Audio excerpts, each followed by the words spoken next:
சசிகலா தொடங்கிய கட்சிக்கு அனைத்திந்திய புரட்சித் தலைவர் மக்கள் முன்னேற்றக் கழகம் என பெயர் சூட்டப்பட்டுள்ளது. அவரது கட்சியின் சின்னம் தென்னந்தோப்பு எனவும் அறிவிக்கப்பட்டிருக்கிறது.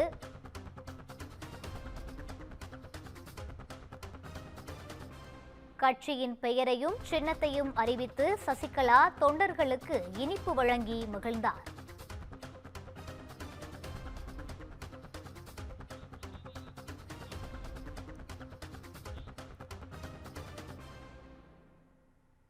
சசிகலா தொடங்கிய கட்சிக்கு அனைத்திந்திய புரட்சித் தலைவர் மக்கள் முன்னேற்றக் கழகம் என பெயர் சூட்டப்பட்டிருக்கிறது.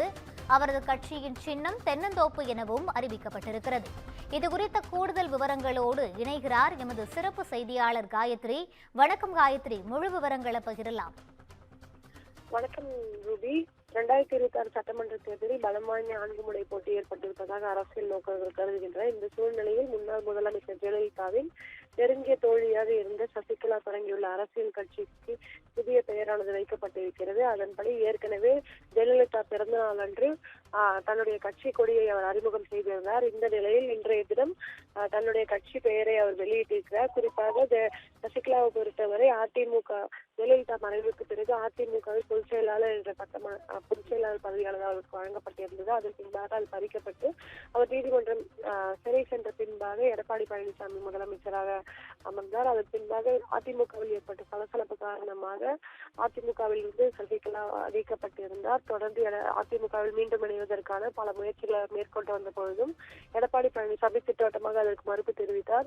இந்த சூழலில்தான் சசிகலா என்ன செய்ய போகிறார் என்ற ஒரு கேள்வி எழுந்திருந்தது. குறிப்பாக கட்சி தொடங்குவார் அல்லது தாவேகா, திமுக உள்ளிட்ட பல்வேறு கட்சிகளுடன் இணைய போகிறார் என்ற தகவல்களும் வெளியாகி வந்திருந்தன.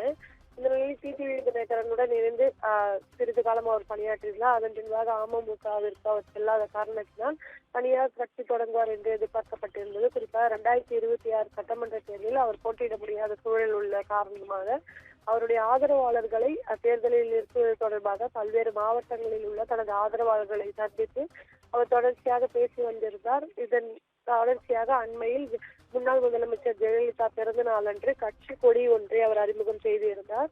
அதில் கருப்பு, வெள்ளை, சிவப்பு நிறத்தில் நடுவில் அண்ணா, எம்ஜிஆர், ஜெயலலிதா ஆகியோர்கள் படம் அடங்கிய கட்சி கொடியை ராமநாதபுரத்தில் அவர் அறிமுகம் செய்திருந்தார். தொடர்ந்து அப்பொழுது பேசிய அவர் 9 காலம் அமைதியாக இருந்துவிட்டேன், இனியும் அமைதியாக இருந்தால் பொதுமக்கள் அதனை ஏற்றுக்கொள்ள மாட்டார்கள் என்று கூறியிருந்தார். மேலும் எடப்பாடி நான் முதலமைச்சர் ஆக்கிய ஒருவர் தன்னை முதுகில் குத்திவிட்டதாக எடப்பாடி பழனிசாமியை சாட்டி அவர் ஒரு குற்றச்சாட்டு ஒன்றையும் வைத்திருந்தார். இதன் பின்பாக தனது பணிகளை விரைவாக தொடங்க இருக்கிறேன் என்கிற அடிப்படையில் அவர் பேசியிருந்தார். மேலும் கட்சி கொடியை அறிமுகப்படுத்திய பின்பு விரைவில் கட்சி பெயரை அறிவிப்பேன் என்று தெரிவித்திருந்தார். அந்த சூழ்நிலையில் தான் தற்பொழுது சென்னையில் உள்ள போயஸ்கார்டன் இல்லத்தில் கட்சி பெயரை அறிவித்திருக்கிறார். அதன்படி அனைத்து இந்திய புரட்சி தலைவர் மக்கள் முன்னேற்ற கழகம் என்கிற கட்சியின் பெயரை கே சசிகலா அறிமுகம் செய்திருக்கிறார் என்பது குறிப்பிடத்தக்கது. அதன் மட்டுமின்றி அந்த கட்சிக்கு தென்னந்தோப்பு சின்னம் என்றும் தென்னந்தோப்பு சின்னத்தில் போட்டியிடலாம் என்கிற அடிப்படையில் தற்போது தென்னந்தோப்பு சின்னம் அந்த கட்சிக்கானது என்கிற ஒரு அறிமுகத்தையும் சசிகலா தொடங்கி வைத்திருக்கிறார் என்பது குறிப்பிடத்தக்கது. குறிப்பாக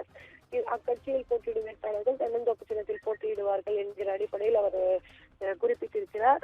மேலும் தொண்டர் தொடங்கிய கட்சியில் என்னை இணைத்துக் கொண்டுள்ளேன் என்று சசிகலா செய்தியாளர் சந்திப்பின் பொழுது தெரிவித்திருக்கிறார். தென்னந்தோப்பு சின்னம் எங்கள் கட்சிக்கு ஒதுக்கப்பட்டுள்ளதாகவும் அவர் கூறியிருக்கிறார்.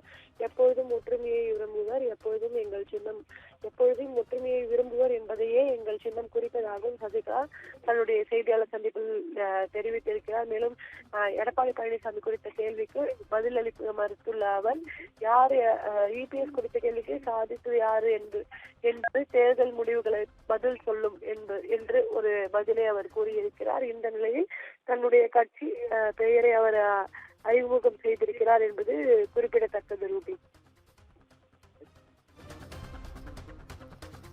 விரிவான விவரங்களை வழங்கியமைக்கு நன்றி காயத்ரி.